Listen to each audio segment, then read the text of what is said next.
Hey there, and welcome to the fireside. Tonight, the embers burn low and the shadows dance just a bit slower, drawing us into a story where the line between myth and memory blurs. In these quiet hours, you'll discover the secrets behind the birth of Aryan, the forgotten son of the Forge, whose fate carried the weight of dying gods and a world starved for warmth. But let me tell you, there's a twist in this tale that might just leave you wide-eyed before sleep finally claims you. If you find yourself adrift in these stories, go ahead and like and subscribe, but only if this kind of magic feels right for you.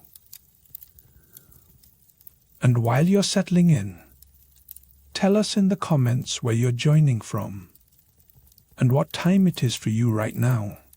It's always a wonder to see how these stories circle the globe, weaving their way into dreams from every corner of the world. So, dim your lights, maybe let the gentle hum of a fan fill the room, and curl up as the night deepens.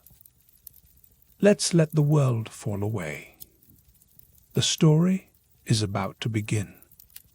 Long before Aryan's name was whispered through the dark halls of Olympus or carried by the wind to the farthest villages, there was a woman in the village of Mini, a place where iron ruled and the night smelled of pine smoke and molten ore. Her name was Callista.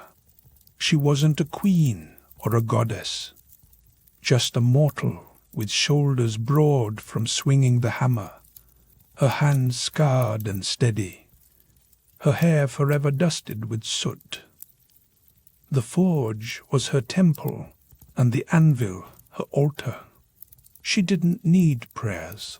Her faith lived in the rhythm of metal meeting metal, the hiss and flare of new beginnings. By day, Callista's song was the clang of bronze ringing through the valley. She shaped swords that split spears in flight.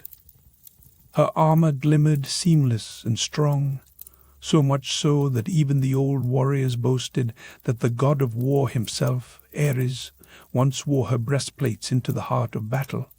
Maini's men and women spoke her name in awe, and soon enough the gods did too. But only one came down from his golden halls to witness her work with his own immortal eyes. Hephaestus, the outcast god of the forge, limped through the world unnoticed, his foot dragging through the dust, his eyes always searching for beauty not found in palaces, but in the honest sweat of creation. He wasn't drawn to Callista's face, nor to the way she braided her hair back with strips of leather. Instead, he saw in her a kindred spirit, someone who could coax beauty from the stubbornest iron, who carried the secret language of fire in her bones.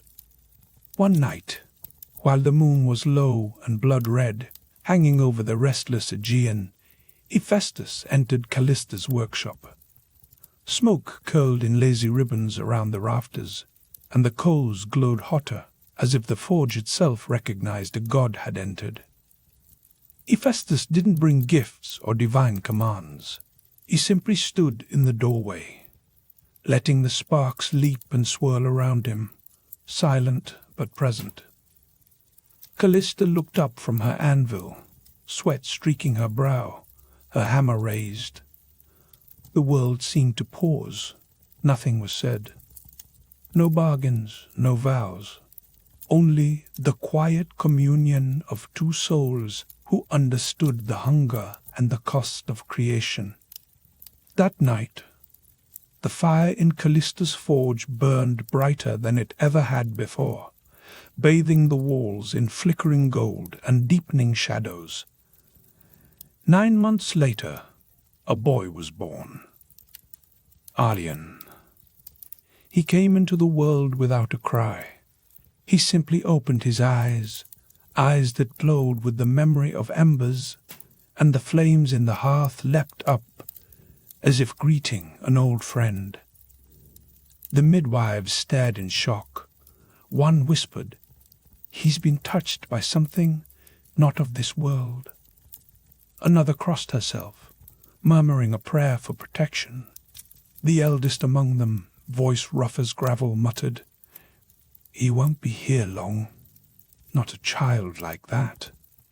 Aryan grew quickly, as if time itself bent around him. At 5, he could shape iron with a patience and skill that made the old smiths shake their heads. At 7, he forged his first blade. It was flawless, balanced, sharp, and strangely warm to the touch, as though it remembered the forger's embrace. Aryan didn't play with the others. He didn't lie. There was a stillness to him, deep and unnerving, as though he heard some distant music no one else could. The people of Maini watched him with suspicion. Children steered clear, whispering rumors of curses and old gods. Priests refused to offer blessings, warning that nothing good came from a god who had no throne on Olympus. But Callista, fierce and unyielding, loved her son beyond reason. She taught him not just to master the fire, but to honor it. "Flame listens to those who respect it," she'd say, her voice low and steady. "It answers to patience, not pride." By 16, Aryan's forge burned without rest. He shaped weapons for kings he'd never meet, for cities he'd never see. Yet with every blade, every shield, something inside him stirred, a restless spark that couldn't be quenched by mere iron. He was not born to serve others. He was made for something greater, something that shimmered just out of reach.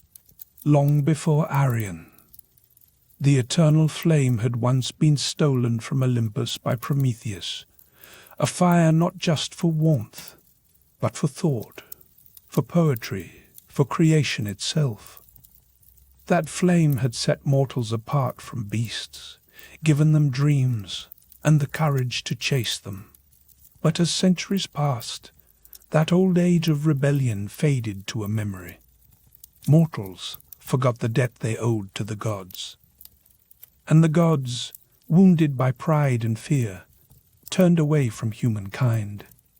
The world suffered for it, though most didn't realize why. Hearths that once glowed through the coldest nights began to sputter and die. Forests grew cold and silent. Winters dragged on, refusing to release their grip. Crops shriveled before they could bloom. Even the youngest children shivered beside empty hearths, their mothers whispering comfort into the darkness.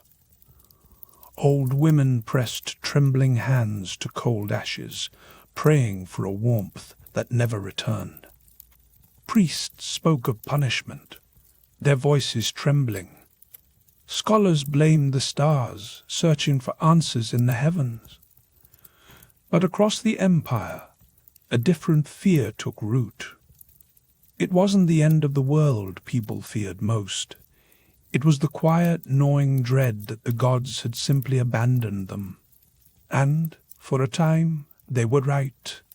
High atop Mount Olympus, the gods had sealed away the last living flame, locking it in a divine brazier. For centuries, no mortal hand could touch it. No god dared to share it again. They remembered Prometheus's rebellion all too well. The way fire had made mortals bold, made them question, made them dream beyond their lot. Let them suffer, the gods whispered, turning their backs. Let them remember their place. Yet not all gods agreed. In the hidden places of the world, secrets began to stir. Dryads spoke of a boy born of fire and sorrow, his name carried by the wind. Nymphs saw sparks dancing in a child's eyes in distant Mini. The winds themselves whispered his name, Aryan. In the coldest chambers of Delphi, the oracle dreamed of fire walking on two legs, leaving trails of light in darkened cities. And in the forgotten corners of ruined temples, candles that had guttered out for years sputtered suddenly to life at the sound of a blacksmith's hammer striking anvil. Aryan knew none of this. He only felt the iron beneath his fingers growing stubborn, the flames in his forge needing more breath, the warmth that once wrapped him growing thin and fragile. Yet beyond Mini's stone walls, the world had begun to watch. Gods, both ancient and hidden, turned their gaze to this lonely village, to the boy who might change everything. Even the divine brazier atop Olympus, shielded by marble and guarded by fate, flickered for the first time in an age, not in answer to a god, but to a boy born of fire and longing. And deep within Aryan, something new began to blow, a fragile ember, waiting for the world to breathe it into flame. As you settle back and let the fire's light flicker behind your eyelids, remember, every legend begins with a single spark. In the next chapter, you'll see how prophecy and sacrifice entwine when Aryan faces his greatest trial. Delhi was dying. Once, it had been the pulsing heart of the gods' council, a place where kings and warriors braved steep stone paths just to hear Apollo's hidden voice. Now, the ancient city lay hollow and silent, its marble columns fractured and tangled with ivy, the sacred springs dwindled to nothing but thin, ghostly mist. Yet, beneath the layers of silence, a single voice still lingered, buried deep within the mountain's slow, steady breath. Aryan arrived without fanfare or witness. The crossroads outside the ruined gates were empty. Not even the wind dared to carry word of his coming. The torches that once lined the temple approach were nothing but blackened stubs, their last flames long since snuffed out. Ivy curled around broken altars, its tendrils gripping like pale fingers that refused to release their hold on a vanished age of faith. Overhead, thunder rumbled, not the promise of rain, but something older and more watchful, a presence that pressed against the world from above. He descended into the hollow chamber, following the path that generations before him had traced with hope and fear. Here, in the half-light, where carved faces stared out from dust and shadow, mortals had once knelt and wept, begging for fate to be rewritten. At the chamber's dark heart sat the oracle. Her violet robes pooled around her like spilled ink, and her skin was the color of old ash. Her eyes were blind, but within them storms gathered and flashed, alive with knowledge that burned, but did not comfort. Before Aryan could speak, the oracle drew in a sharp breath, as if a flame were being pulled back inside a battered lantern. Her voice cut through the stillness, rasping his true name, Yon, though he had never spoken it aloud in this place. He kept his silence, steady and unyielding. You will climb the mountain, you will take the flame, and you will die. Her prophecy was not wrapped in riddles or gilded with poetry. It was a sentence, cold and final, echoing in the chamber like a bell tolling the end of hope. Aryan did not flinch. He had heard stories of oracles, their words tangled in puzzles and metaphor. But this was something deeper, a fate delivered without disguise. The oracle rose from her seat, her limbs swaying like smoke drifting on a restless wind. The gods will oppose you. The world will demand your failure. The flame you seek does not belong to mortals." Her voice was tired, cracked with age and sorrow. "It was stolen once. The price was eternity in chains." Aryan stepped forward, the muscles in his jaw tightening. "Then let me pay the price," he answered, voice low but unwavering. A silence stretched between them, heavy with meaning. Then, suddenly, the oracle laughed. A sound not cruel, but worn down by years of watching stories spiral to the same bitter end. "You already are," she whispered, her words curling in the air like smoke. The chamber darkened. Thunder outside reached a crescendo, shaking the ancient stones. The very air pulsed with something primordial, an echo of the world's first heartbeat. Then, as quickly as the storm had risen, stillness fell. The oracle slumped back onto her crumbling throne, her mouth gaping in a final exhalation, but only smoke drifted out. Her prophecy was finished. Aryan left her behind, the echoes of her warning following him, haunting his dreams, flickering in every flame, lingering in every shadow cast by his forge. The gods had spoken. His fate was sealed. Yet even Olympus could not foresee what a dying world might do when offered its fire once again. To reach the heights of Olympus, one first had to earn the mountain's recognition. Olympus did not bow to the untested, and the legends whispered that its base was not merely stone or snow, but something older, a foundation of soul. Beneath that mountain, hidden far below the roots that clung to the rock, there was a gate sealed by silence, guarded by the oldest fear in creation, Cerberus, the hound of Hades. No one passed that gate without first touching death. Aryan did not doubt this. He had studied the old myths as carefully as a blacksmith studies the color of heated metal, thoughtfully, warily, knowing that every detail might mean the difference between survival and ruin. To reach the eternal flame atop Olympus, he would have to descend first, not in metaphor, but in reality, into the very underworld itself. He prepared, not with sword or shield, but with craft.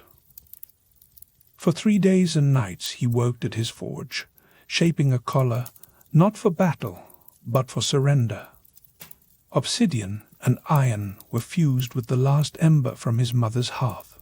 Into the metal he carved 3 names with a steady hand, one for each of Cerberus's heads.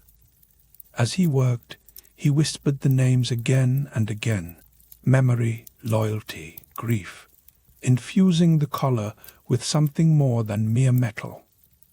On the 4th morning, Aryan stood before the mouth of a cave said to spiral downward for eternity. The wind that swept out was icy, but it did not sting his skin. Instead, it scraped at his soul, and the air was thick with the scent of forgotten prayers, not rot. He stepped forward, his shadow joining the darkness, and began his descent. Deeper and deeper he went, past bones that glimmered faintly in the gloom, past torches that flared to life without a spark. The silence pressed in, broken only by a slow, rumbling breath, a sound so vast it seemed the mountain itself was dreaming. In a clearing at the end of the descent, Cerberus slept. The beast's 3 heads twitched in different rhythms, each lost in its own nightmare. Its fur was darker than midnight, absorbing every scrap of light. The eyes were closed, but the ears flicked at the faintest sound. Aryan did not reach for his blade.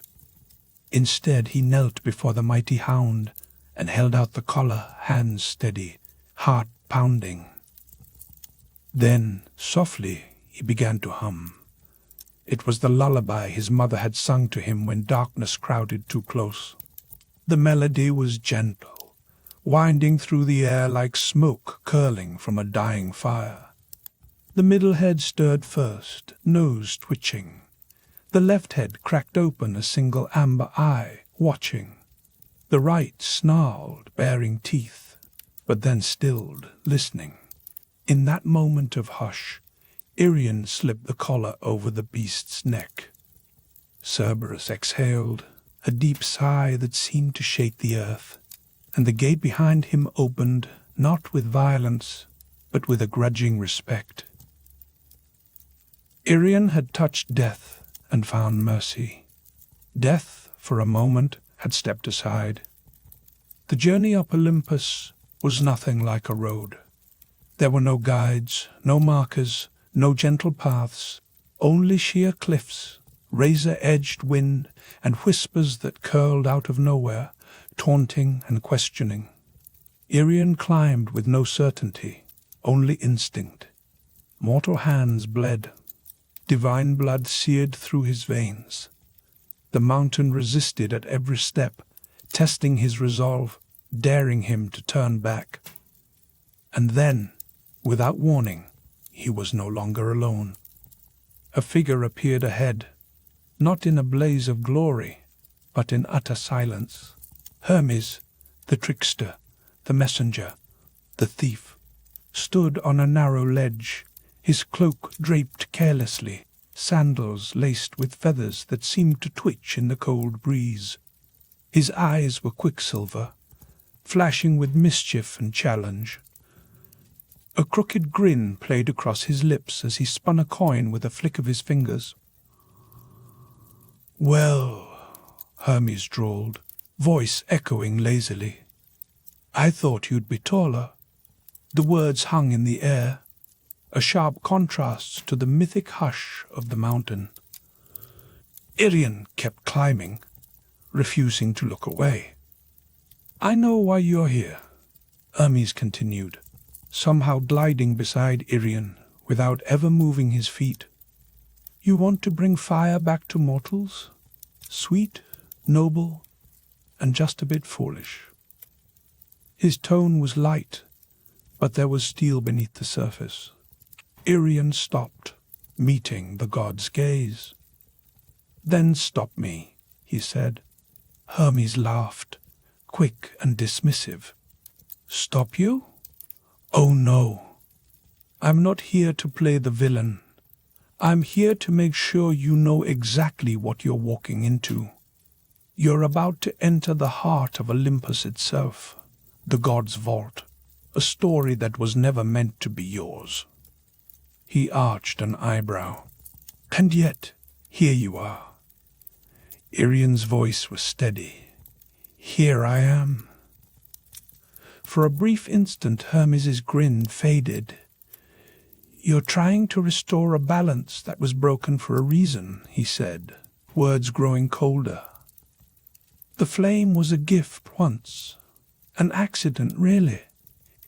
Now the gods guard it, not because it's precious, but because it's dangerous." Aryan's reply was sharp, unwavering. "Then perhaps they've forgotten what danger looks like." Hermes's eyes narrowed. The air seemed to tremble. The coin disappeared from his hand in a blink, and his winged sandals twitched as if preparing for flight. "You think you're Prometheus?" His voice was a sudden chill. "You're not even a flicker compared to him." Aryan did not look away. "I'm not trying to be Prometheus. I'm trying to finish what he began." Hermes stepped closer, his gaze burning. He pressed 2 fingers against Aryan's chest. "Then here's my gift." Pain lanced through Aryan, not a wound of flesh, but something deeper, a twisting thread inside his heart. Hermes's voice dropped to a whisper. "The fire you seek will burn everything you are." Then, As suddenly as he had appeared, Hermes vanished. The mountain groaned, a living thing roused from uneasy sleep. Thunder rolled across the sky, a new storm rising, not of rain, but of consequence. Aryan, now cursed but undeterred, pressed onward. Each step carried him closer to the flame that waited, and to the price he would pay for daring to steal it. As the storm gathered and Aryan climbed higher, you can almost feel the air thicken, the world itself holding its breath, waiting for what comes next. And with every flicker of the hearth beside you, every breath of cool air in the room, the story draws you deeper, inviting you to drift a little closer to dreams. Next, we'll see what waits at the summit, and what it means to defy the gods. The curse settled into Aryan's chest like frost in the lungs. Let the world quiet around you now. As you listen, let your eyes grow heavy. The hush of embers and the gentle breath of nighttime air invite you to drift deeper into the story. Imagine the curse in Aryan's chest, not as a sudden blow, but as a creeping chill, the kind that seeps into your bones on the coldest nights. At first, it was just a subtle tightness whenever he tried to fill his lungs, a faint simmer beneath his skin. Yet as he climbed higher up the slopes of Olympus, that sensation grew sharper, colder, burning away at him, not like a flame, but like the slow, relentless work of time itself. Each step stripped something away. It was as if the mountain itself was carving him down, scraping off the pieces of the man he once was, leaving only the raw, aching core behind. Mount Olympus was no longer just a place on a map. It had become a living thing, shifting and growling with every stride. The cliffs twisted under his battered boots. The wind howled down the ravines, each gust laced with the voices of ancient spirits, furious that a mortal dared climb this high. The further Aryan rose, the stranger the world became. Trees vanished, their roots unable to grip the sacred stone. Even the birds fell silent, their songs lost in the thin, haunted air. The sky itself seemed to draw away, the stars blinking out one by one, as if afraid to witness what was about to unfold. There were no roads here, only the jagged bones of the mountain, ledges sharp as broken promises, sheer faces that demanded something precious in exchange for passage. Aryan's hands bled, his skin split, and more than once he slipped, his life hanging by a thread on the unforgiving rock. Once, the earth itself seemed to shrug him off, and he nearly fell to his death. But in that moment, a sudden blaze of heat flared from deep inside his chest, steadying his grip, urging him on. He realized then that the ember Hermes had planted within him, the curse, the promise, was waking up, stirring to life as he neared its origin. But Aryan climbed, even as Olympus offered him nothing but hardship. Every time his strength failed, he remembered the faces of those shivering in the darkness far below. He pictured the dying hearths, cold villages, children curled together for warmth, his mother's hands red and raw from years at the forge, still coaxing heat from stubborn coals for a world that had forgotten what true warmth felt like. These memories burned brighter than any pain. And still, the mountain raged.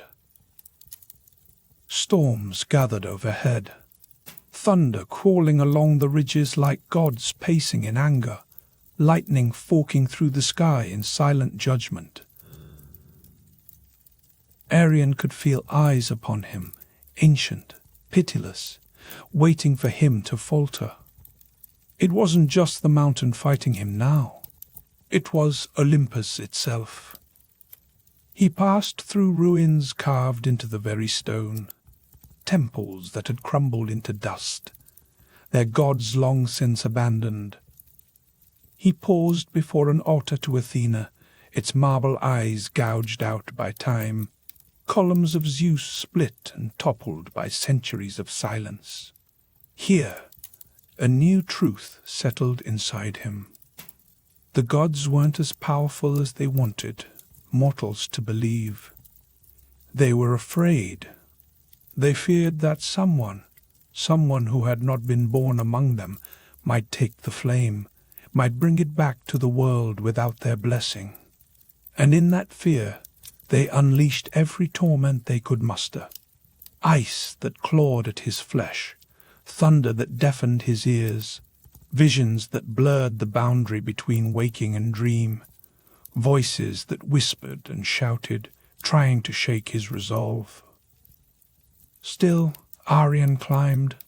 His hands were torn, his heart smouldered with pain and resolve. But with every breath he rose higher, above the wild clouds, until at last he saw it. Ahead, not lit by the sun, but by its own strange brilliance, stood the summit. There was no golden gate, no fanfare, no gods in shining armor to guard the way.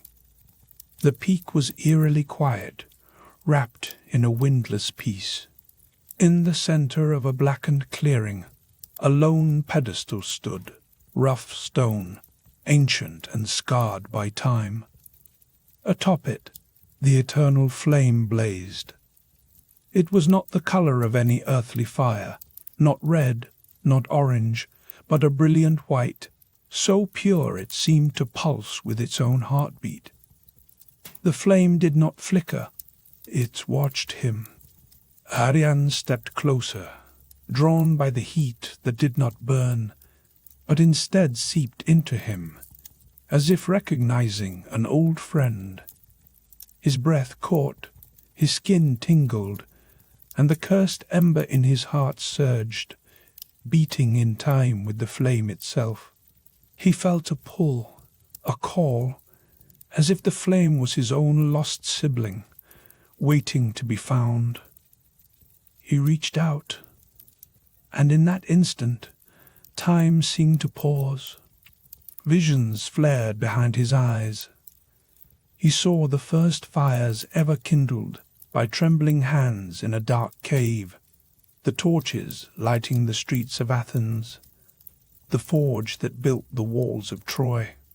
He saw mothers warming their children, warriors tending their wounds, and he saw the horror, too, cities burned to ash, temples destroyed in the name of power, wars fought for the gift of fire. He saw Prometheus chained to the rock, his suffering called justice by the gods. But Aryan understood it for what it truly was, the fear of immortals who saw mortals rising too close to their light. He could have turned back. He could have left the world to its cold, let humanity forget fire, let himself be forgotten. But in the roaring silence, the wind whispered a name, Callista, and Aryan remembered who he was and who he loved. He reached for the flame, and its power met him with a force beyond words. Pain crashed through him, not the pain of burning, but of being rewritten from the inside out. His bones cracked, his skin glowed, his veins pulsed with liquid light. He fell to his knees, mouth open in a soundless howl, as the fire poured into him, not destroying, but remaking. The boy who had climbed Olympus faded, replaced by something new, a vessel, a bearer of the ancient flame. He was not holding the fire anymore. He was the fire. The ancient brazier flickered once, then guttered, then went cold. The eternal flame had left its prison. It had chosen Aryan. He collapsed beside the darkened pedestal, smoke rising from his fingertips. His eyes glowed with the promise of dawn. He barely breathed, but with each shallow inhale, a wisp of warmth drifted out, carried by the wind down the mountain, out into the chilled world below. Aryan had not taken the fire for himself. He had become its vessel, its messenger. In that moment, the mountain changed. The winds fell silent, the sky cleared, and even the unyielding stone beneath his feet shifted, not with reverence, but with a gentle recognition. He was no longer a trespasser. He was a torch. His body pulsed with divine heat, not the kind that destroys, but the kind that brings life. Wherever he stepped, frost melted away. The cursed winds softened, replaced by the scent of new growth, of things once thought dead stirring awake. Yet Aryan was not whole. The gift he carried was heavy, and with every step he felt the weight of ancient memory pressing against his bones. The eternal flame was not just fire. It was the memory of every spark, every moment of warmth shared across generations. He felt the glow of the first campfire, the pride of the blacksmith, the hope of children huddled by the hearth. And he felt the burden, the wars fought to possess fire, the destruction it had caused, the greed and heartbreak carried in its light. The gifts of the gods had always come at a cost. But this time, Aryan would not let it become a weapon. He would give it as hope, as comfort, as memory. He descended the mountain, moving through clouds and silence, past the ruins of gods who had once been worshipped and now lay shattered by their own neglect. He passed the mouth of a cave, where Cerberus, the old guardian of the dead, was nowhere to be seen, as if even death itself had stepped aside for him. He reached the world below, and there, in a village locked in frost, he found people gathered around ashes that had long since cooled. They did not run from him. They gazed with quiet awe as Aryan knelt and reached out his hand. From his fingertips, a single flame danced, leaping from one hearth to the next. Fires roared to life, spreading warmth from house to house, city to city, across the land that had once forgotten how it felt to gather around the light without fear. Aryan burned, but he did not shrink from it. His hair shimmered like molten gold. His skin cracked and darkened like obsidian, cooling after the forge. He was dying, yes, but he was not fading. He was changing. He was becoming something new, a memory, a secret warmth in every home. He had not stolen the flame. He had become the flame. And as the fires blazed, the world whispered his name, not as a god, not as a hero, but as a boy who had given everything. There were no statues of Aryan, no temples built in his honor, no songs sung in marble halls.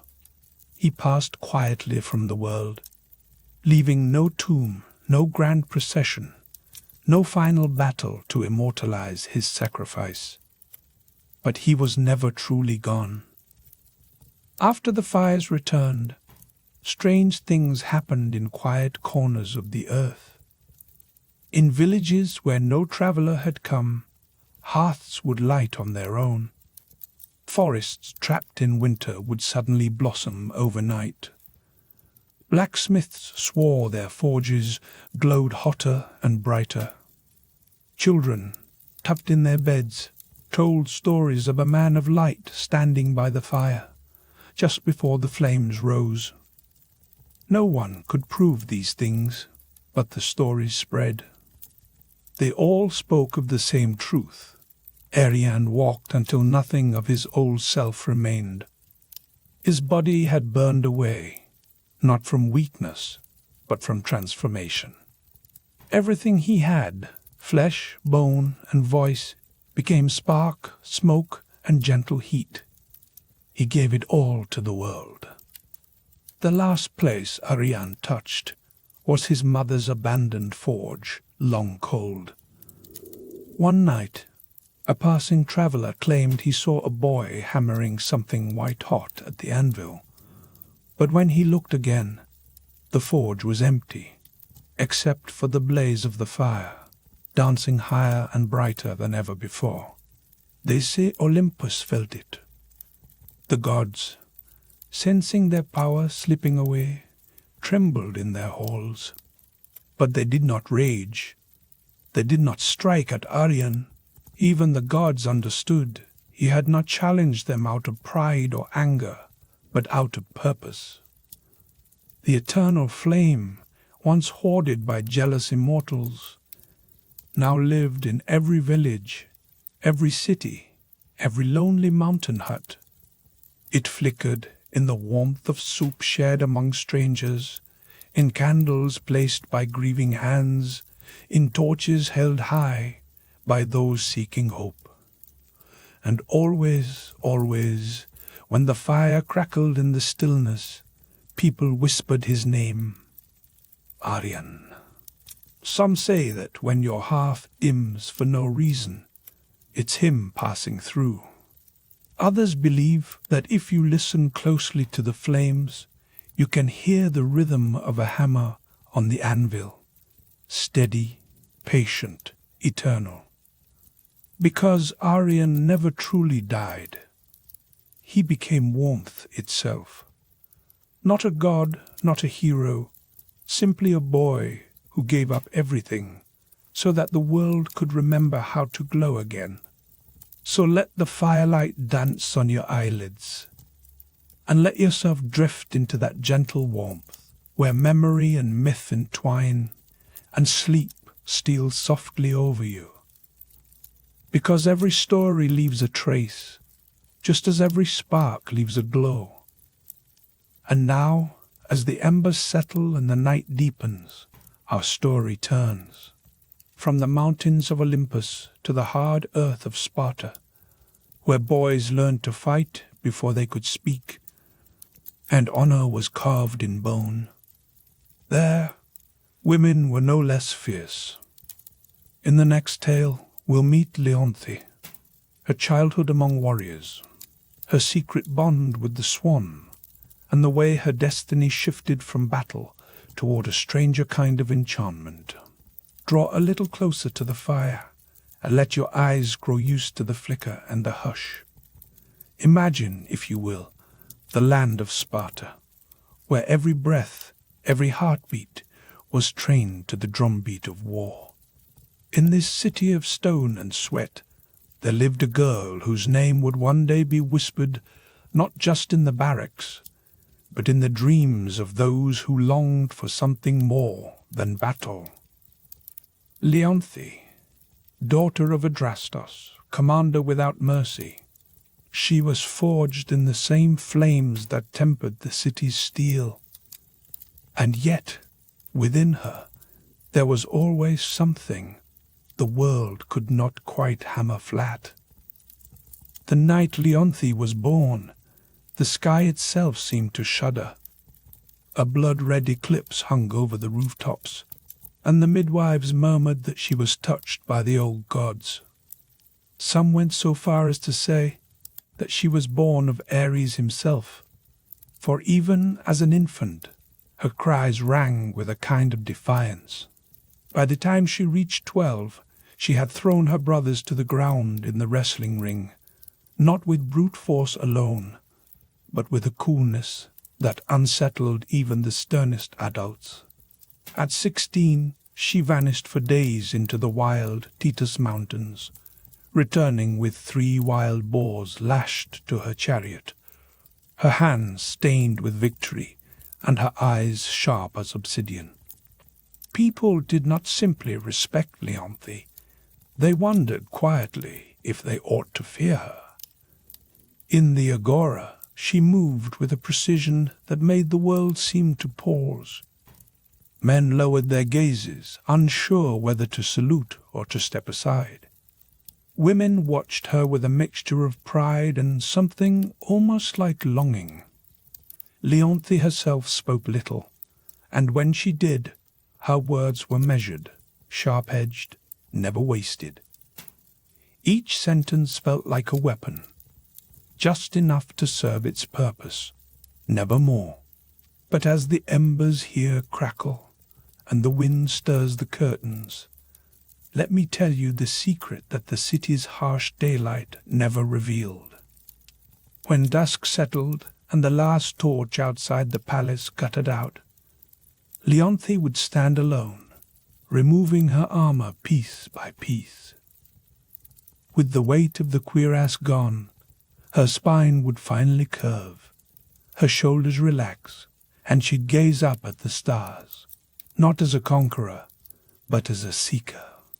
There was a gentleness hidden in her, something too delicate for Sparta's daylight. She never named it, but it was there, a longing for something beyond the reach of discipline and blood. She craved not glory, not marriage, not even rest, but something unnamed, a hush, a touch of wonder, an invitation to magic. On nights when the city was quiet and the moon shone full and heavy, Leonthe would slip through the shadows, past the watchful eyes of her kin, and make her way to the cliffs rising above the river Eurytus. She left behind her weapons and the burden of her reputation, becoming for a few hours just another soul, wandering beneath the endless sky. Each time she stood at the cliff's edge, she felt the world expand, felt in her bones that life had to be larger than Sparta's endless cycle of pain and pride. It was as if, somewhere just beyond hearing, music was playing, and she was the only one who noticed. And then, on a night when the sky was so bright it could have been scraped from the edge of a sword, she saw it, a swan, gliding across a hidden pool, its feathers shivering with moonlight.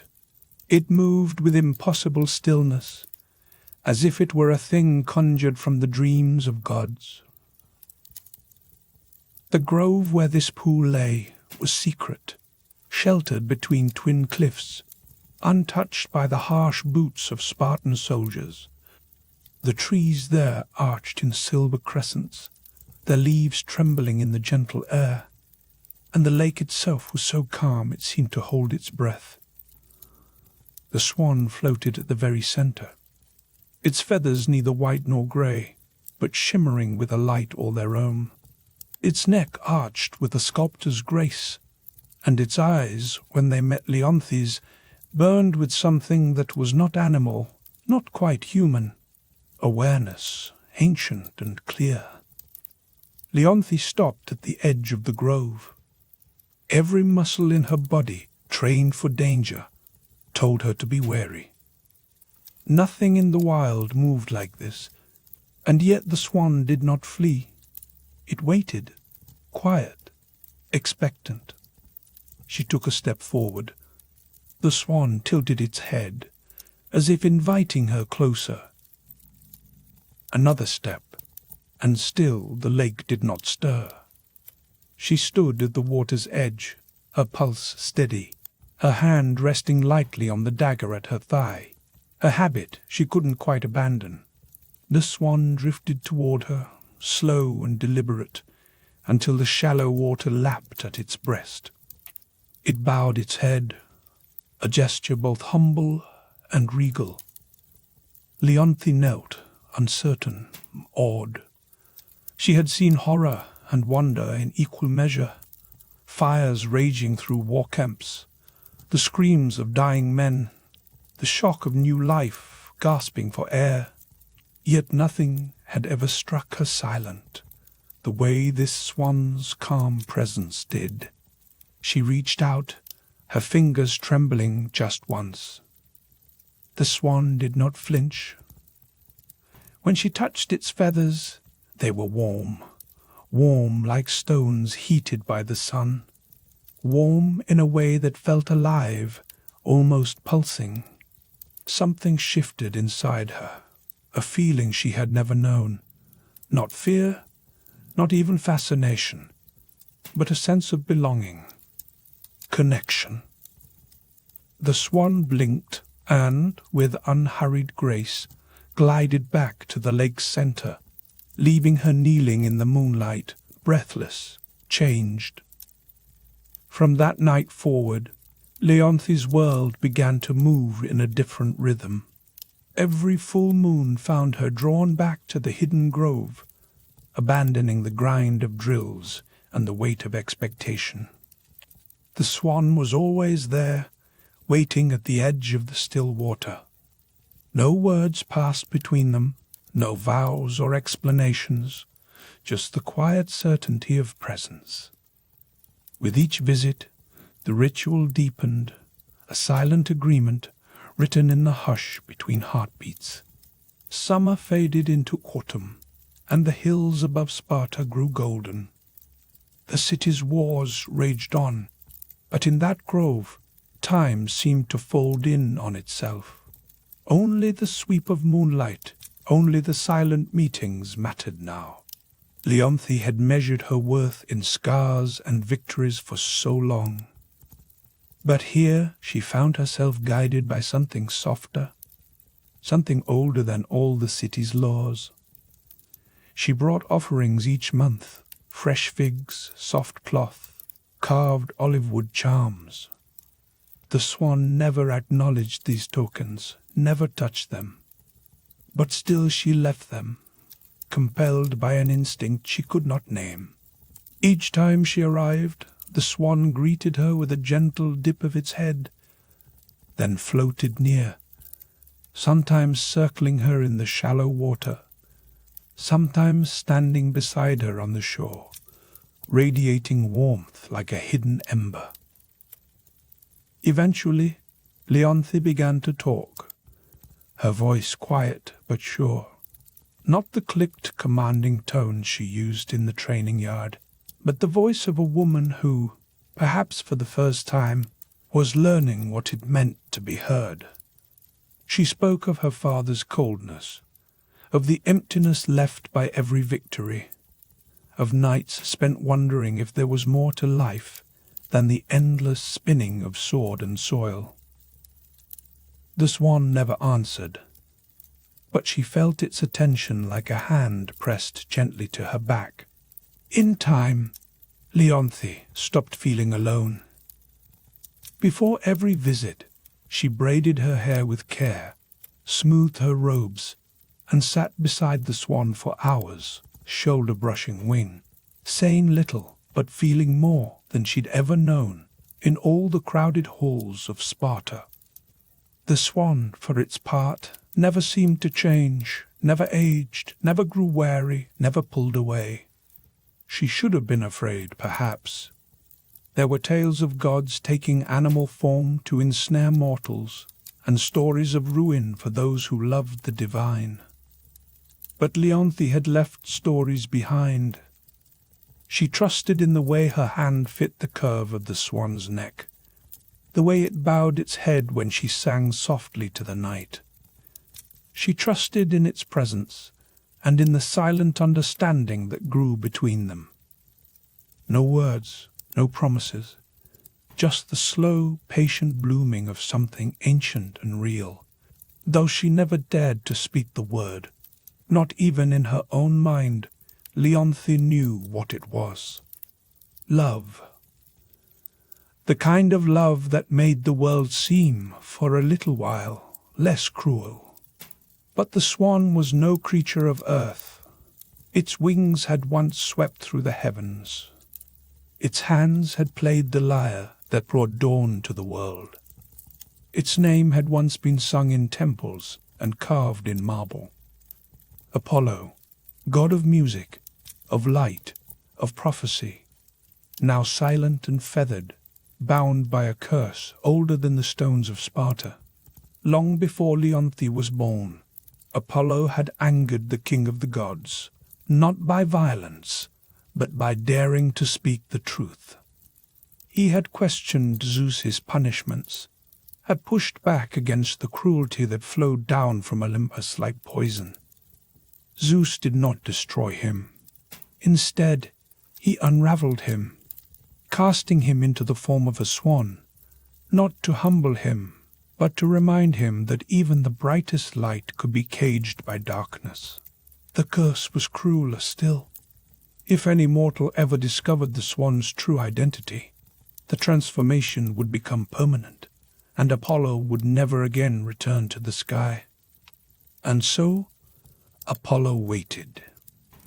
Years, centuries, long enough for mortals to forget his songs, for his temples to crumble to dust.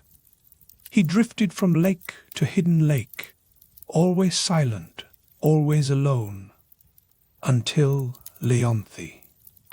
Her presence cracked open something inside him, something that even Olympus had forgotten. Hope. He had never wanted to be seen, never expected to matter to anyone again. But she came, again and again, and her voice alone was enough to make the fire inside him flicker with life. Leonthe was not a priestess, not a chosen oracle, not a child of prophecy. She was a warrior, shaped by loss, trained to feel nothing.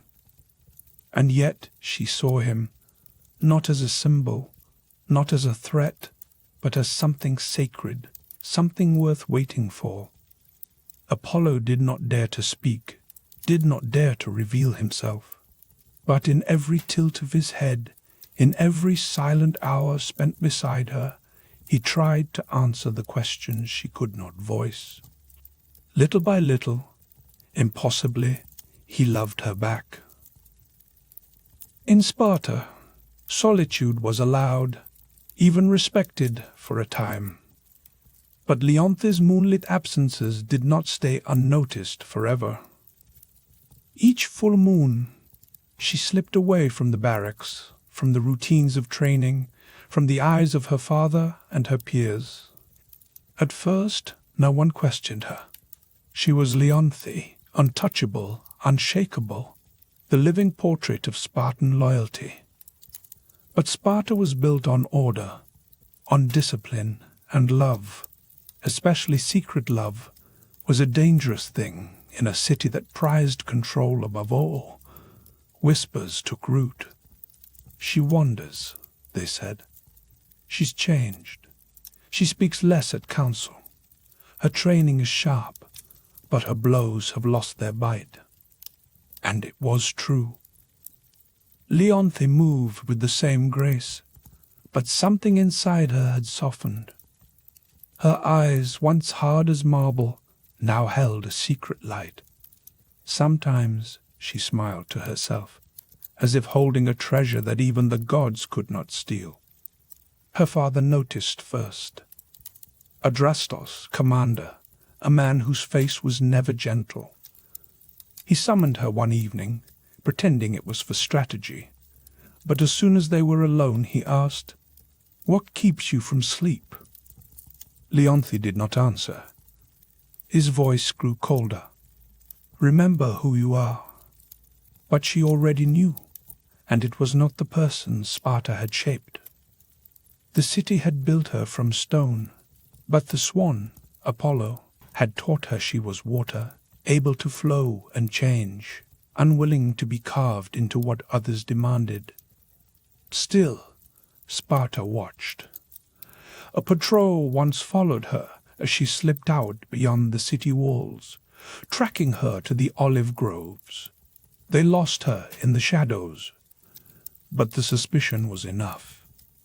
Priests began to murmur. They spoke of omens, of strange voices carried on the moonlight, of the lakes beyond Sparta stirring with unnatural energy. A warrior woman vanishing each month. Was it madness or something worse? The fear grew, maybe, just maybe. It was the work of a god. Leonthe knew the world was closing in around her, that eyes which once looked away now watched her every step. Her silence, once her armor, had become a weakness. Still, she returned to the grove, always seeking the swan, always finding in that moonlit glade a place where all the noise and danger of Sparta melted away. Rules faded, fears dissolved. There was only the soft touch of feather, the hush of water, and the warmth that grew between them. All that mattered now was that they remained hidden. For if the truth were ever revealed, if the world saw what Leonthe knew in her heart, it would mean the end of everything she had found. The end of the warrior. The end of the swan. The end of the fragile, enchanted world they had built together. So, as the night stretches on and embers settle, let your breathing slow and your thoughts drift. We leave Leonthe in the hush of her secret grove, pressed between the old world and the new, between battle and enchantment, between love and the shadow of fate. And as you let the firelight fade behind your eyelids, imagine what might come next, when the truth at last comes out, when the world shifts, and nothing can ever be the same. For the next part of our story, the moon hangs low and heavy, swollen and golden as a dying flame. What revelations await beneath its watchful eye? Stay close and let the legend unfold. In the quiet of her modest chamber, Leonthe stood alone, her fingers trembling as she struggled with the final clasp of her battered armor. The leather wouldn't close, no matter how she tried. Something had shifted in the world, something she couldn't name but felt deep in her bones, an unspoken warning beneath her feet, as if the earth itself was waiting, holding its breath. For days she had sensed it, a trembling at the edge of her awareness, a subtle change in the wind, the way the shadows stretched longer than they should. Even the swan, her strange companion, had been different on their last encounter.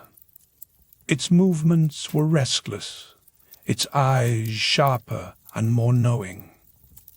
When the wind shifted, its feathers had bristled with unease instead of comfort. It circled her twice, its warmth fierce rather than gentle, before settling at her side. That night, sleep would not come. When it finally did, it brought with it visions. In her dream she found herself standing in a silver grove, the trees shining with an otherworldly glow, and her palms coated in golden dust. Before her stood a statue, half man, half swan, its wings poised mid-beat, its face carved in perfect serenity, utterly still and lifeless. She reached out, calling a name she shouldn't have known. Apollo. The word echoed through the grove, and the statue began to crack, not from above, but from within her. A voice answered, not from the heavens, but from the very marrow of her bones. Truth will freeze what love has kindled. Leonthe woke with a gasp, her heart thundering wildly, the god's name burning on her tongue. She tried to brush it off as a dream, the kind that slips away with the morning light. But warriors know the difference between ordinary fear and something fated. This was no simple omen. This was prophecy, and it clung to her like frost. The next dawn, Leonthe left Sparta earlier than ever, the ache in her chest sharp as a knife. She wandered without purpose, letting her feet carry her away from the beaten paths, deeper into unfamiliar hills. The trees thickened, ancient and untouched by memory. There, Hidden behind curtains of ivy and moss, she found an altar, old and cracked. The stone etched with a single word, faded but unmistakable in its golden script. Apollon. Her breath caught. All at once, every lingering doubt fell away.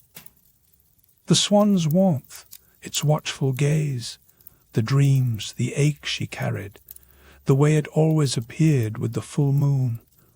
She saw the truth as if a veil had been torn away. He wasn't simply enchanted. He was a god, and she unwittingly had broken something sacred. She staggered back, the sound of feathers whispering behind her. The swan had followed, as silent as always, but there was sadness in its stillness, a knowing, a gentle sorrow, as if it had been awaiting this very moment. The truth had arrived, and with it, the end of everything they'd known. The grove itself seemed to sense the unraveling. The air grew heavy and slow, pulsing like the breath of some ancient thing turning over in its sleep. Moonlight shivered across the surface of the lake. The trees seemed to lean in, silent, bearing witness to a secret that had lasted for centuries. Leonthe stood frozen before the altar, Apollo's name echoing through her mind, sharp as a spear striking stone. She turned slowly, almost as if she could undo the truth by refusing to face it. But it was too late. The swan was there, not gliding, not graceful, but standing still, watching her with eyes that had seen thousands of years. Its feathers no longer shimmered. Its glow flickered, thin and uncertain, like the last light of a candle. Leonthe moved toward it, her lips parted, unsure what words could possibly matter. She whispered, "I know." The world seemed to hush. The wind died.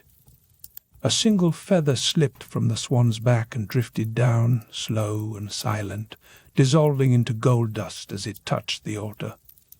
And then, before her eyes, the transformation began.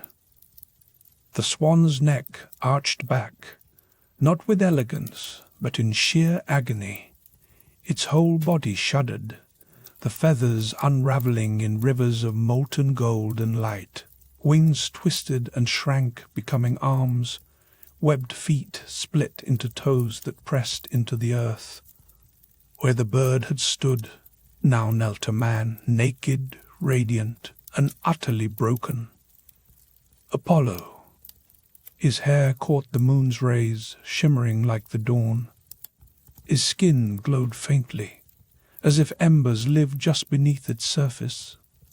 Yet his eyes held only sorrow, the resignation of someone who had always known how this must end. Leonthe stumbled back, her hand flying to her mouth. She had loved him in silence, and silence had now become unbearable. He tried to speak, but the curse had not yet fully loosened its grip. His voice crackled, a broken thundercloud barely able to form words. "You weren't supposed to know," he managed, his voice no more than a breeze in the dark. "It was the only rule." She dropped to her knees beside him, tears running unchecked down her weathered face. "I didn't mean to," she whispered, her voice raw. He smiled just once, a god smile, no joy, only the gentlest farewell. "I know," he said. And then the earth beneath them trembled, a silent quake, the verdict of a god echoing through root and stone. His radiance began to fade. The embers beneath his skin cooled. His hair lost its brilliant luster, hardening into marble threads as the last phase of Zeus's punishment took hold. There would be no forgiveness, no second chance. Leonthe clung to his hands, still warm, still shaking, but she could feel the stone creeping over him. slow and relentless as winter frost. His fingers curled around hers one final time, then stilled completely. "No," she pleaded, shaking her head. "No, this can't be how it ends." But the curse ignored her grief. It had waited centuries, silent and unyielding. Apollo's chest rose for the last time, then was still. Wings, only half formed, froze behind him. His knees locked in sorrow. His beautiful face became a mask, caught forever between agony and tenderness, his eyes open but unseeing. Silence settled like a shroud. Not the silence of peace, but of loss, of something precious and irreplaceable, shattered. Leonthe bowed her head to his now cold hand, the hand that once had cradled stars. Her tears traced slow paths along the marble, falling to the earth one by one, each drop a quiet dirge. The grove dimmed. The moon, so often bright and bold, slipped behind a veil of clouds. No lightning split the sky. No god descended. The punishment was complete. The swan would never return. Apollo, god of light, was now a statue, silent and frozen, caught in the instant of his final truth. Leonthe remained there long after the transformation ended, her arms wrapped around what was left. She did not scream, nor did she curse the heavens. There were no Spartans to hear her pain, no warriors to witness her defeat, only the wind, the trees, and the stone figure of a god who had once loved her, not with thunder, but with quiet, unwavering presence. Now only silence remained. She never returned to Sparta. She left her armor beside the altar, removed her sword, and let the name Leonthe drift away from her lips, dissolving into the night air like smoke over water. The woman who had once stood tall among kings now knelt in solitude by a monument to impossible love. The grove became her whole world. Every full moon she returned, never failing. She brought no gifts, no incense, no prayers, only herself and the memory of what had been. She would sit beside the statue, sometimes tracing the cold stone hand she had once held in warmth. Occasionally she spoke to him, her words soft and private. Other times she would hum a melody he'd never heard, a song that felt as if it belonged to both of them, woven from memory and longing. Sometimes she simply listened to the water and the wind, saying nothing at all.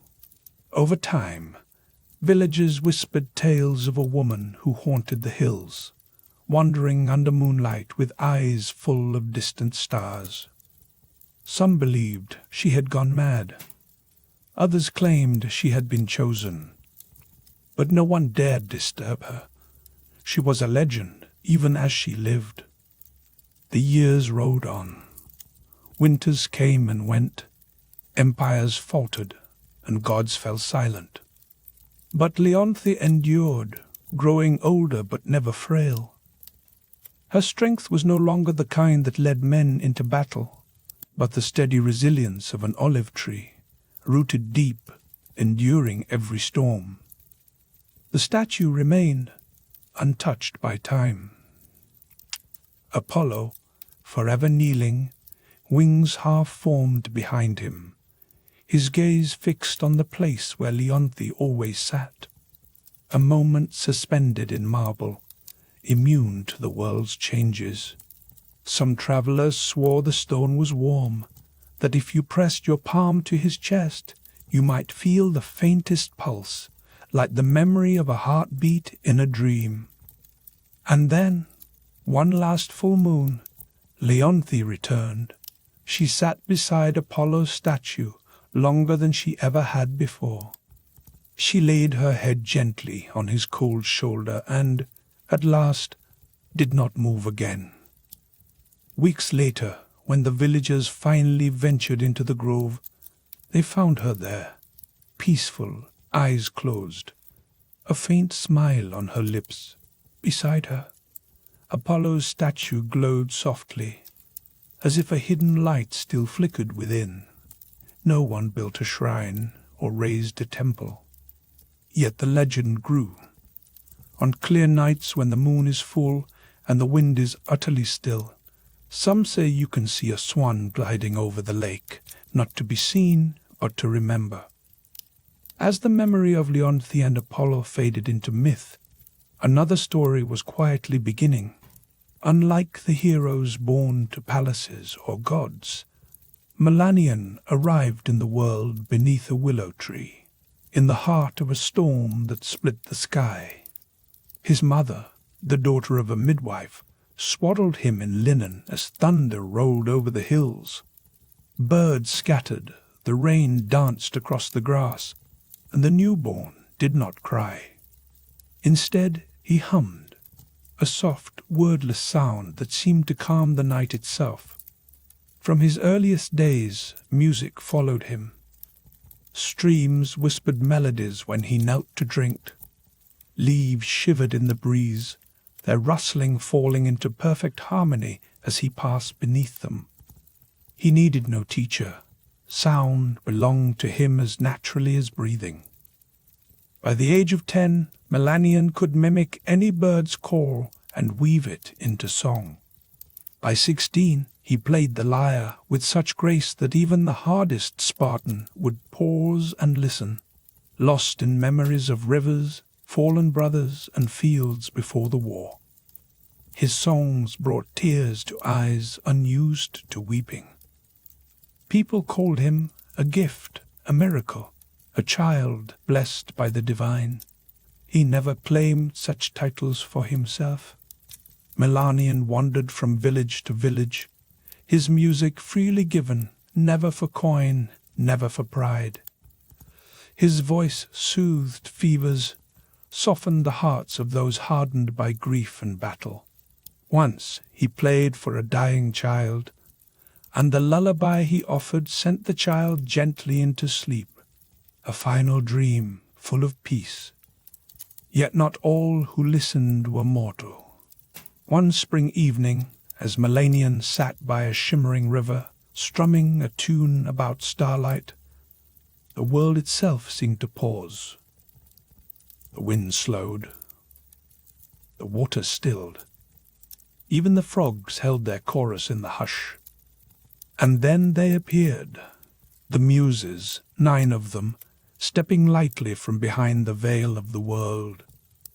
Cloaked in the glow of ancient light and the hum of perfect harmony, each muse carried her own essence, history, tragedy, dance, epic poetry, and more. Their eyes were neither kind nor cruel, only knowing, as old as time. They listened, and then, to Melanion's wonder, they sang back to him. 9 voices, perfectly united, older than language itself. Melanion closed his eyes, and without thinking, joined them. His voice didn't simply echo theirs. It transformed them, weaving a new song that left the air shimmering and the stars seeming to draw nearer. When the last note faded, the silence felt holy. The eldest muse, stern Collie, reached out and touched Melanion's brow. "You are not ordinary," she said. "You are a vessel." So, as Leonthe's legend settled into the hush of the grove and the moonlit water, another tale began to kindle, one that would echo through the ages, carried on the wings of music and memory. Now, as the embers here begin to glow a little lower, and the night deepens, let yourself rest in that space between stories, between endings and beginnings. For soon we'll turn to the tale of Melanion, the bard whose voice would shake the heavens, and the price that comes with holding a piece of the divine too tightly. Draw a little closer to the fire now. Let its gentle warmth brush your skin, and let your eyes grow heavy as the flames dance. In the hush of the night, the legend of Melanion grows more vivid, more haunting. His name is whispered in the softest tones, in every corner where mortals hope that art might outlast suffering. There is a hush in the air, almost sacred.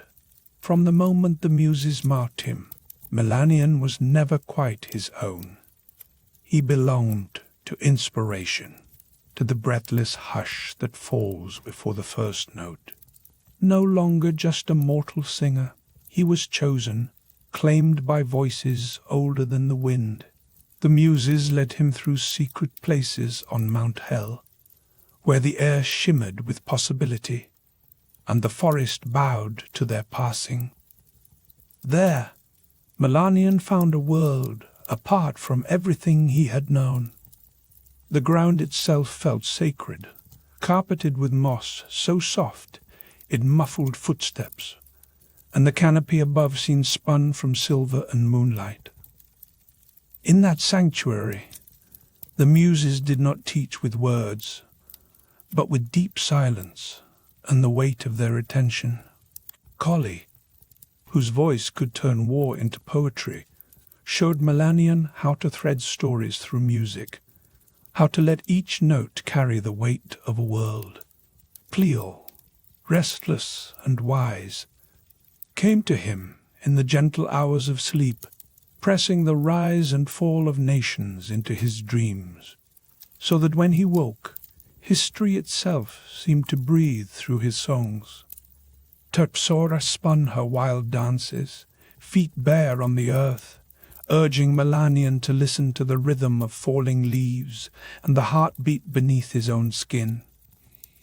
Yuta pressed her flute into his palm, cool and smooth, and simply said, "Listen."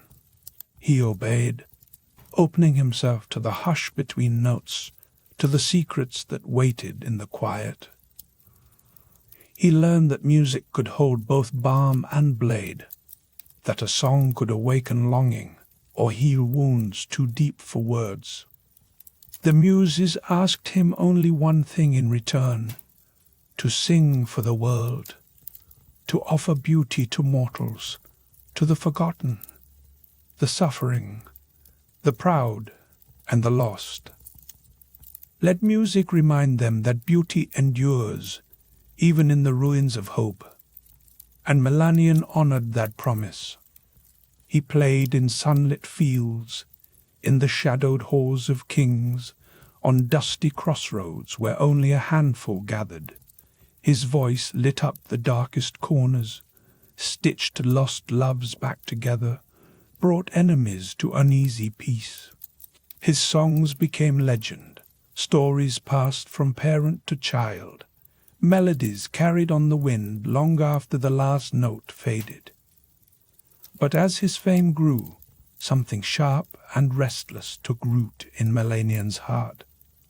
Ambition crept in, quiet as dusk. At first, it was just a hunger for new sound, for music the muses themselves had not imagined. He began to chase after harmonies that lived outside mortal memory, notes that no god had dared to touch. In the deepest hours of night, by the flickering glow of a single candle, he wrote alone. Strange fragments took shape beneath his hands, pieces of a song that felt both ancient and utterly new. He told no one, not even the muses. This new music was too raw, too precious. Some part of him no longer wanted to share it. He wanted to keep it, to cradle it close, to be the first and only to hear those impossible notes. He wanted to go beyond what had been given and claim something the gods themselves had never held. The muses saw the change, not in the way he played, but in the way he looked at them, restless, searching, as though he was already somewhere beyond their reach. They watched, silent, as his eyes filled with a strange and private fire. And somewhere far away, destiny shivered, because no mortal can walk beside the divine forever without paying a price.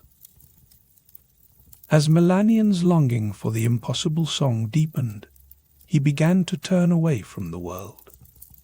The applause that once filled him with joy became empty noise. The gifts of kings, the tears of strangers, the adoration of crowds, none of it touched him any longer. He stopped performing in public. He stopped taking students. He stopped even speaking to the muses. His friends wondered if he had fallen ill. Others whispered that he had died. But the truth was stranger. Melanian had vanished into the mountains, chasing a song that only he could hear. He wandered to the shadowed slopes of Mount Helicon, farther than any mortal had ever dared. Here, the air grew thin and cold, and the forest gave way to stone and silence. He crept into a hidden cave, its walls lined with ancient crystals that sang softly whenever touched by the morning light. In this place, he began to piece together the song that haunted his dreams. It came to him in fragments, sometimes in sleep, sometimes in thunder, sometimes in a silence so deep that even his heartbeat seemed to hesitate. He did not compose it so much as discover it, pulling threads of melody from the darkness, fitting them together in ways no ear had heard before. The song would not sit still. It changed with his breath, danced along the edge of his thoughts, dissolved whenever he tried to capture it on parchment. He labored through endless days and nights. Time inside the cave twisted strangely, stretching and folding until Melanian no longer knew if months or years had passed. He slept only when exhaustion forced him. He ate little, letting the music sustain him. Sometimes he would weep, the music too beautiful to bear. Sometimes he would laugh, the sound echoing through the crystal chamber. The song was not meant for performance. It was not for mortals. It was not even for the gods. It was simply truth, set to sound. In the opening note, Melanian felt the birth of distant stars. In the last, he shuddered with the fall of forgotten empires. The music wasn't sorrowful, nor was it joyful. It simply existed, unbearable in its honesty, a mirror held up to the world and all its secrets. When at last Melanian finished, the world itself seemed to hold its breath. Above, birds froze mid-flight.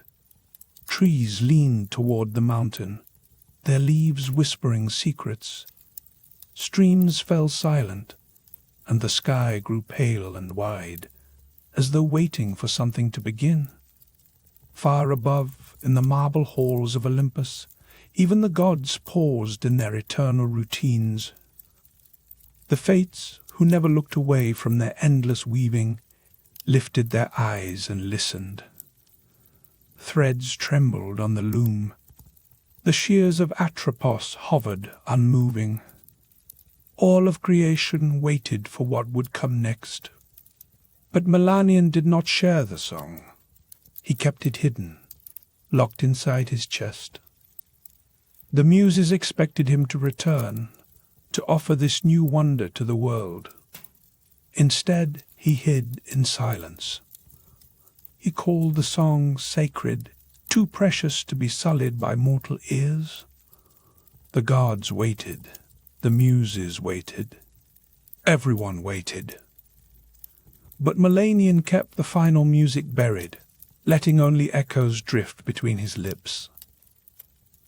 He performed other pieces, songs still beautiful enough to draw tears, to win adoration, but the fire inside him had changed. Audiences sensed it. The muses saw it clearly. They came to him at dusk, stepping from the fading light in robes woven from inspiration itself. Their faces were ageless, but their eyes were heavy with sorrow. "You were chosen to carry beauty," Arato said, her voice gentle and laden with regret. "Beauty is not meant to be buried," Cleo added, her tone sharp as flint. "You must sing it," Collie urged, her words trembling with hope. Melanian bowed his head, shadows flickering across his face. "I will not see it cheapened," he whispered, clutching the psalm even tighter. The muses recoiled as if he had struck them. Topsora's voice cracked as she asked, "Do you think mortals unworthy? Do you think you alone are its guardian?" He met their gaze, not with defiance, but with something colder, possessiveness. "Yes," he said, and the word hung heavy like winter air. The silence that followed was sharp and brittle. At last, Collie stepped forward, her voice trembling not with anger, but with sadness. "Then you are no longer ours. Not because you created something beyond us, but because you hoard it." Melanian gave no answer. The muses faded from the dusk, their absence colder than any winter wind. Above, the gods still waited. Even Zeus, who rarely noticed the doings of mortals, paused his thunder. Hades, deep in the underworld, tilted his head to listen for a single note, a single fragment. But nothing came. Melanian kept the song hidden, never written, never sung, never shared. Sacred, he called it. But sacred things, left locked away too long, begin to sour. He still performed for the world, and his music still moved the crowds. But those who listened closely sensed that something was missing. A hollow echo haunted his every note. The muses, watching from the shadows, saw the truth. Melanian had chained the divine to his own pride, locking away the song that could have touched even the fates themselves. And the gods, who have survived centuries of madness, worship, and war, do not tolerate theft from their realm, especially not theft hidden beneath the pretense of reverence. So the curse did not come with thunder, nor with a blaze from Olympus. It crept in softly, like a breath in the dark. One night, beneath an open sky, Melanian lay awake, haunted by the silence he had chosen. Sleep came gently, drawing him into dreams as soft as the brush of a hand. And there, in the heart of his dream, the final song returned. It was clearer and more glorious than ever before. Notes he could never have written rang out in impossible harmony, melodies that swept him through stars, past the edge of knowing. He wept in wonder, in awe, in surrender. He sang along, heart full to bursting. And then, with the first breath of morning, it was gone. Not just faded, but erased. No memory of the melody remained. No phrase, no name, not even a single note. Melanian woke with tears on his cheeks and panic in his chest. He seized his lyre, hands trembling, trying to recall anything from the song. Nothing came. He strummed wildly, desperate, but his fingers only found discord. That night he lay down early, desperate to return to the dream. Again the song came, radiant, overwhelming, perfect. He sang with it, every note etched into his soul. But again, with dawn, it vanished. Again and again, Melanian tried, keeping candles burning through the night, scribbling in the dark, humming fragments into the silence. But every time, the song slipped away, leaving only longing behind. So the curse grew, not as wrath or fire, but as absence, as the slow erasure of what he loved most. The price of hoarding the divine was not destruction, but forgetting. Each morning, Melanian awoke with emptier hands and a heart grown colder. The song that could have changed the world was lost, not to time or death, but to the silence he had chosen. Now, as the fire flickers low, let your thoughts drift with Melanian's sorrow. The story does not end here. In the quiet that follows, in the hush between breaths, something else waits. A chance for redemption, for legacy, for the echo of a final song. And so, as we turn the page, listen closely to the darkness, because in the next chapter, Melanian will choose silence over song. He put down his lyre for the last time and turned away from the world of music. He refused every invitation to sing, closed his door to old friends who once filled his home with laughter and wine. The dust gathered on every surface, cold draughts crept beneath the shutters, but Melanian hardly noticed. All that mattered now was the song, the one he'd heard once, only to lose again and again, night after night. The muses watched from afar, cloaked in shadows and sorrow. Otope's voice was soft as a sigh. He was given a gift, and he chose to lock it away. Polyhymnia's eyes shone with pity. Now only he can hear it, she murmured, but he'll never truly remember. Cleo, ever the gentle, added, "This isn't vengeance, it's balance." So the curse ran its course. Each night Melanian drifted into sleep, the music returning in all its glory, radiant, impossible, heartbreakingly beautiful. Every sunrise it vanished, slipping through his grasp like water through cracked, desperate hands. His longing became his torment. He spent his days in a fever of hope and despair, chasing a melody that shimmered just beyond his reach. He stopped counting the nights. They all blurred together, a ceaseless tide of anticipation and loss. Each evening sleep beckoned like a lover, promising the return of the final song. And every dawn he woke up alone, his cheeks wet with tears he didn't remember shedding, his throat raw from silent screams. The dream stayed vivid, but the song itself faded to nothing. At first, Melanian tried to outsmart the curse. He hired scribes to sleep at his side, urging them to jot down any scrap of melody he might mumble in his dreams. He begged oracles and seers to search his mind for fragments, even offered payment to anyone who could draw the music from his memory.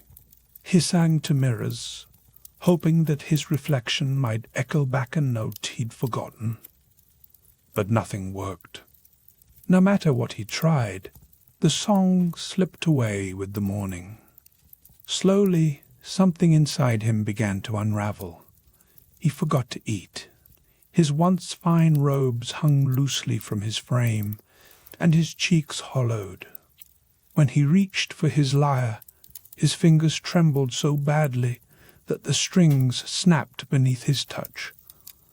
He didn't bother to repair them. They had become useless to him. The music he craved was only ever present in sleep. The dream became his sanctuary. Waking was now his punishment. He cursed the sun, smashed the panes of every window in his home, and sealed himself away in darkness. But even then, dawn would come, and with it, forgetting. When he finally emerged, he looked nothing like the bard who had once enchanted the gods. His eyes were wide and haunted, his frame gaunt, his once golden voice now a broken rasp from years of desperate humming. He staggered from village to village, not seeking applause or coin, but searching for memory. "Have you heard it?" he pleaded with strangers in the street. "The song with no beginning and no end? Do you hear it in your sleep?" At first, people pitied him, but soon they came to fear him. Some threw stones to drive him away. Others simply turned and fled. He began to sing fragments of the song wherever he went, wild, frenzied bursts of melody, tumbling from his lips like shards of a shattered mirror. To everyone else, they sounded like nonsense. But to Melanian, they were clues, pieces of a puzzle he almost solved, almost, but never quite. Whenever the answer slipped through his fingers, he laughed, a wild, hollow sound, then wept, then laughed again. But the pattern never changed. Every night the song returned, shimmering and complete, just out of reach. The muses watched him dwindle, not with anger, but with mourning. He had once been their greatest vessel, their favorite voice. Now he was like a cracked cup, overflowing only in darkness when no one could hear. In his descent, the song he had tried so desperately to possess became the very thing that unraveled him, not with fire, not with rage, but with silence. Melanian no longer lived in the world as others did. His body wandered through cities and towns, but his mind drifted in a fog between sleep and waking, between past and present. He heard a song only he could remember, but only when it was far too late to hold. He walked barefoot along the roads of lands that had once celebrated his every visit.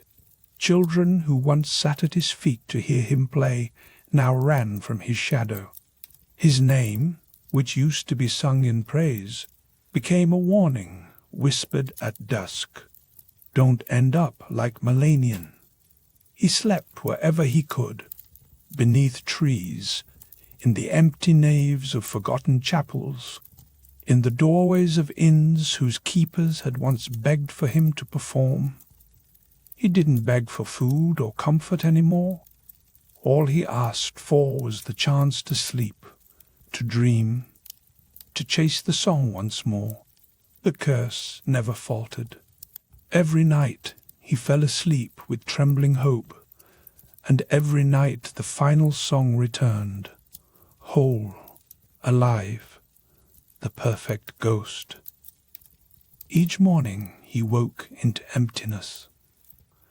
The cruelty wasn't in the absence of music, but in the memory that something transcendent had been there, and that it had meant everything, though he could no longer recall why. He started speaking to shadows, to trees, to the night sky. Sometimes he would sing to passers-by and command them to sing back, convinced the melody was lurking in someone else's throat. Once he heard a child hum a tune in passing.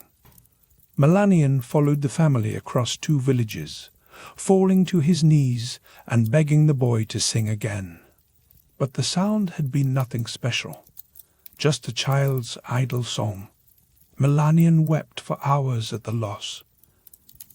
Yet still, the song came back every night, taunting and embracing, as divine as ever. He tried to hum it in his sleep, tried to wake himself mid-melody, but the curse was clever. He found himself paralyzed within the dream, unable to record, to write, or to carry the music into the waking world. When he opened his eyes, he was left only with emptiness. There were those who claimed that if you found Melanian sleeping and placed your ear near his lips at midnight, you might hear a music, unlike any other, something not of this world, but only then. Only in the hush of darkness, The muses stopped visiting. The gods, who had once leaned in to listen, turned away. Millennian, once the voice of the world, wandered the roads like an echo, a ghost of a song the world no longer remembered, and he could never forget. He grew thin as twilight itself. His skin, once touched by the gold of Apollo, now seemed almost translucent, stretched thin over brittle bones. His voice was hoarse and uncertain, scraped raw by years of whispering to no one. He stopped searching for food, for shelter, or even for the lost song. He simply walked. One evening, he reached a lonely cliff overlooking the sea. Here, finally, there was no audience, no busy roads or curious faces, just the wind, the hush of the waves below, and the slow ascent of stars in a deepening sky. He sat, curling himself against a smooth stone, letting the salt air tangle what remained of his hair. He did not sing, did not weep. He only closed his eyes. And this time, the dream came differently. There was no fault to struggle through, no distance, no frantic reaching. The song was there from the start, full, clear, alive in every fiber of being. But it was more than sound. It was a place, a presence, a world spun from music itself. Millennian found himself standing within it, barefoot on chords that swayed beneath his feet like living grass, while above him stars pulsed in rhythm. The sky itself was a symphony. The wind sang harmony. The sea hummed a deep, ancient bass. And Millennian didn't just hear the music. He was part of it. His own voice rose in the chorus, strong and certain. It did not tremble. It did not forget. It soared. In that world of music, he saw every note he had lost, every phrase he'd mourned and chased. And now he understood. The song had never truly left him. It had grown beyond him. It had become more than any hands could hold.